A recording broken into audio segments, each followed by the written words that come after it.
Hi, good evening. This is Scott at Scott Trades on Twitter with StockMarketMentor.com and your chart of the day. I want to share a little trick that I use to help me stay safe in the market. Now, this doesn't work all the time, but it does work most of the time, and I like to just use probabilities when I'm trading.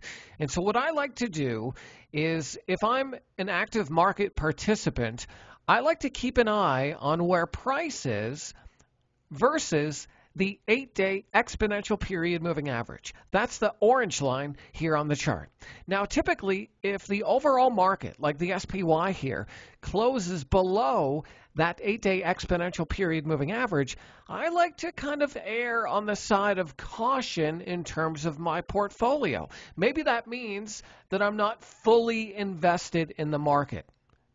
And a lot of times, what you'll find is if the market is closing below that 8-day exponential period moving average, you can kind of get pushed out of some of your stocks. And maybe those are stocks that you have a good cushion in, and maybe you still want some exposure. So maybe you don't sell it all, but maybe you're taking some off the table. And again, just kind of respecting risk. And so what I've found is anytime the market, like the SPY here, closes under the 8-day exponential period moving average, even just in recent history, look what can tend to happen. Now, you can ignore these lines. These are just, temporary support and resistance levels I was watching.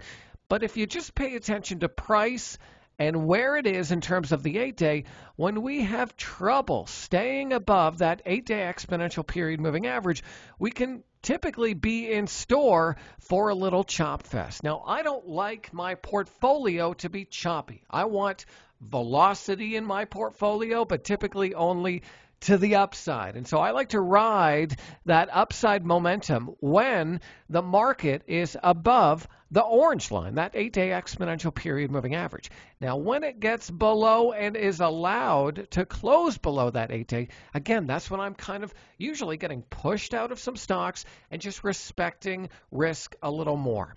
A lot of times what you can find is if the market does close below the 8-day, sometimes you'll get a little base of consolidation under the 8-day, and then you can define your risk with a move above using that base. And so that's what I would do just here on the market is just kind of wait for a little bit of a firm up here around the 8-day exponential period moving average or a little sideways base of consolidation on this nice move that we've had in the last month or so with the SPY.